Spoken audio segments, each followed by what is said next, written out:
Hello friends. Patwari practice set part two. इसके आगे के हम कंटिन्यू देख रहे हैं क्वेश्चन। इसके पहले मैं 40 क्वेश्चन में बता चुका हूँ अलग अलग टाइप के, जो आपके एग्जाम पॉइंट ऑफ व्यू से मोस्ट आईएमपी। देन हम देखने जा रहे हैं, उसी के आगे कंटिन्यू करते हैं प्रैक्टिस सेट। जिन लोगों ने हमारा चैनल सब्सक्राइब नहीं करा वो चैनल सब्सक्राइब कर लीजिए, और हमारी जो एंड्रॉयड की एप्लीकेशन है मैंने नीचे लिंक दे रखी है, तो वहाँ से आप डाउनलोड कर सकते हैं डायरेक्ट। वहाँ पे आपको इन सब की पीडीएफ और करंट अफेयर और एमपीजी के सारी चीज़ें आपको वहाँ पे पीडीएफ के रूप में मिल जाएगी। देन हम देखते हैं, अब पूछा जाता है आपको आस्की कोड का फुल फॉर्म। तो आप लोग कॉमन मिस्टेक कहाँ करते हैं, देखिए American standard code for information interchange. नीचे भी सेम है, अमेरिकन स्टैंडर्ड कोड फॉर।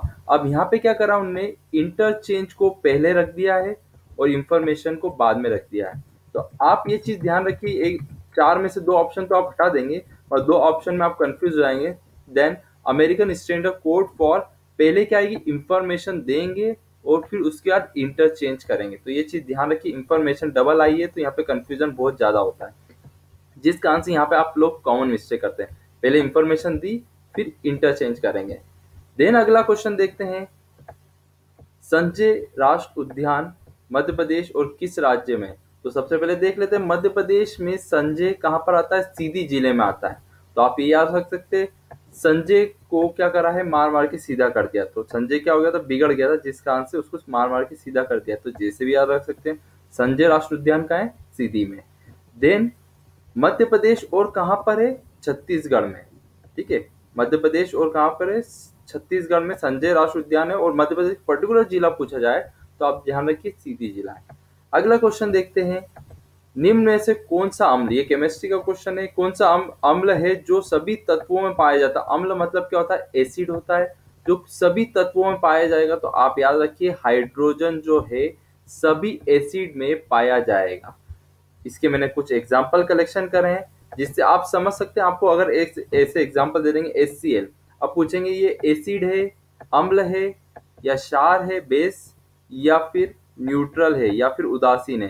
तो आप ध्यान रखिए, जिसमें H एटम पाए जाएंगे, मतलब हाइड्रोजन के एटम्स पाए जाएंगे, वो क्या कहलाएगा, अम्ल कहलाएगा। जैसे H2SO4 सल्फ्यूरिक एसिड जो प्रबल अम्ल है, तो वो इसमें भी कौन सा एटम पाया जाता है, एच एटम पाया जा रहा है, जिस कारण से ये क्या हो जाएगा, एसिड के एग्जाम्पल हो जाएंगे। आप ध्यान रखिए, आपसे पूछ सकते हैं एसिड के एग्जाम्पल कौन कौन से, तो ये चीज आएगा।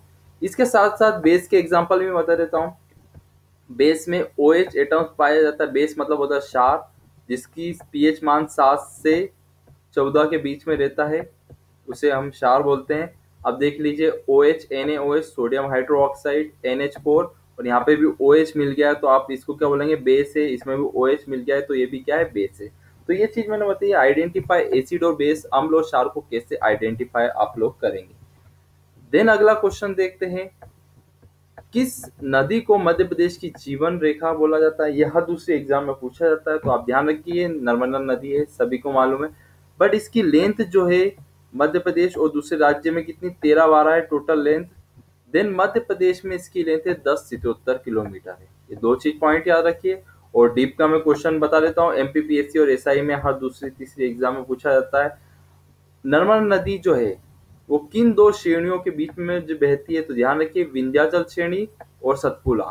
ऊपर विंध्याचल श्रेणी है, सतपुड़ा है, और बीच में से नर्मदा नदी बहती है। तो ये याद रख सकते हैं आप कोड। नर्मदा नदी में आसपास कौन है, वर्षा है।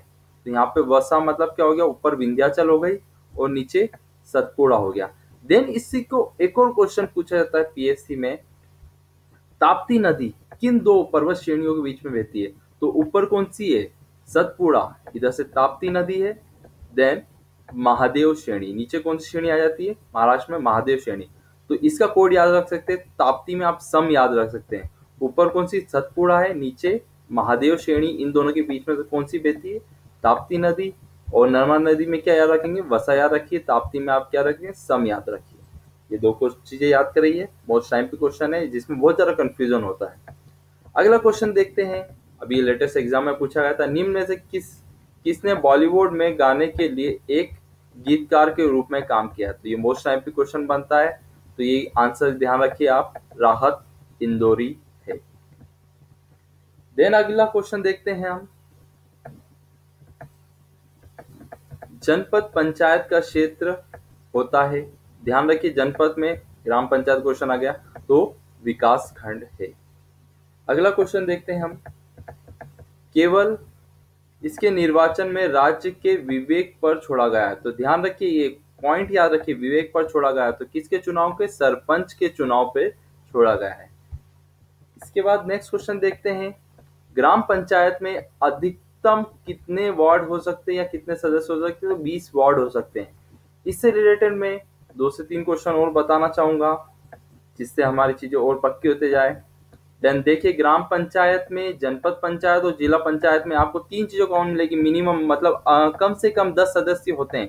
अब अधिकतम संख्या ग्राम पंचायत में आप याद रख सकते हैं G20 एक शिखर सम्मेलन है जिसमें 20 देश है, तो आप याद रख सकते हैं ग्राम, जी से ग्राम, ग्राम में अधिकतम कितने रहेंगे? 10 तो सभी को याद है, अधिकतम 20 रहते हैं। जनपद में, जनपद पंचायत, जनपद में क्या याद रख सकते हैं आप? यहाँ पे 2 और 5 भूल जाते हैं, 25 था, 35 था या 20 था, तो ध्यान रखिए बीई।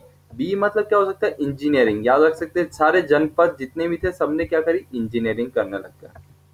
देन उसके बाद जिला पंचायत, जिला पंचायत में आप याद रख सकते हैं सी और ई, मतलब जिले के जितने लोगों थे वो सब सिविल इंजीनियर बन गए, और जनपद में सब ने इंजीनियरिंग करी है। तो इसे याद रख सकते हैं आप 2 चीज। इससे रिलेटेड एक और क्वेश्चन मैं बताना चाहूंगा। इनका चुनाव, जिला पंचायत के चुनाव किससे होता है? प्रत्यक्ष रूप में पूछ सकते हैं, प्रत्यक्ष, अप्रत्यक्ष या फिर दूसरी चीजें पूछ सकते हैं, तो आप ध्यान रखिए कैसे प्रत्यक्ष रूप में है। अगला क्वेश्चन देखते हैं हम। त्योहारों की शुरुआत बरेदी नृत्य किया जाता है। कौन सा त्योहार है जिसमें बरेदी नृत्य किया जाता है शुरुआत में? तो ध्यान रखिए दिवाली में किया जाता है। मोस्ट टाइम पे क्वेश्चन बन रहा है। देन अगला क्वेश्चन देखते हैं। मध्य प्रदेश में जल महोत्सव, ये वाला क्वेश्चन अभी हर एग्जाम में पूछा गया है। जल महोत्सव कौन कौन से इसमें मनाया गया? तो ध्यान रखिए जेल पेरी, उसके पहले जो एग्जाम हुई थी कांस्टेबल, एसआई, इन सब में क्वेश्चन पूछा गया है जल महोत्सव। मतलब हर एक पेपर में अलग अलग सेट है जिसमें एक एक एक पेपर में जरूर पूछा गया है। तो जल महोत्सव कहाँ पर है? हनुवंतिया में मनाया गया है। तो मोस्ट टाइम पे क्वेश्चन है, एमपी का करंट अफेयर में भी पूछ सकते हैं आपको। देन ये वाला क्वेश्चन आपको हर एग्जाम में मिलेगा, बट यहाँ पे कंफ्यूजन हो जाता है 80, 82, 83। तो भारत भवन, भारत भवन एक स्ट्रक्चर मान लीजिए, सपोज करते हैं, जो HB की पेंसिल से बनाया गया है। तो अब याद रहेगा H का कोड कितना है? 8 है। B का कोड कितना है? 2 है। तो HB की कोड, भारत भवन कभी भी दिखे तो आप याद रखिए HB की पेंसिल से बनाया गया है भारत भवन। तो आपको आसानी रहेगी टिक लगाने में। देन अगला क्वेश्चन देखते हैं। Most time P, world wide web किसने बनाया है? तो ध्यान रखिए वर्ल्ड वाइड वेब बनाया है टिम बर्नर-ली ने। अब किसकी मदद से? ध्यान रखिए इन्हें क्या फादर ऑफ WWE भी कहा जाता है। क्यों? क्योंकि इन्हें 1989 में HTML का डिजाइन करा था। HTML का फुल फॉर्म है हाइपर टेक्स्ट मार्कअप लैंग्वेज है, इसका फुल फॉर्म टिम बर्नर-ली, जिसी कारण इन्हें father of WWW world wide web form कहा जाता है। तो यहाँ से 2 पॉइंट आ रहे हैं। तो ध्यान रखिए टिम बर्नर-ली ने HTML बनाया है, पूछ सकते हैं HTML का आविष्कार किसने करा है। देन इन्हें फादर ऑफ WWE भी कहा जाता है। यहाँ से 2 क्वेश्चन और हमारे कवर हुए। देन अगला क्वेश्चन देखते हैं हम नेक्स्ट। भारत में इंटरनेट कब आया? तो ये चीज ध्यान रखिए, भारत में इंटरनेट 1995 में आया था। देन विदेश, और ये कौन लाया था? विदेश संचार निगम लिमिटेड लाया था। ठीक है, यहाँ पे BSNL भी दे रखते हैं, आप कंफ्यूज मत होइए। भारत में इंटरनेट 1995 में विदेश संचार निगम लिमिटेड लाए गए थे। और 1989 में एक और चीज मैं बताना चाहूंगा, इंटरनेट जो है सभी के लिए पूरे विश्व में फ्री ऑफ कॉस्ट ओपन कर दिया गया था। तो ये पॉइंट भी आप ध्यान रखिए। देन इसके बाद भी हम कंटिन्यू करते रहेंगे लेक्चर नेक्स्ट वीडियो में। Thank you so much.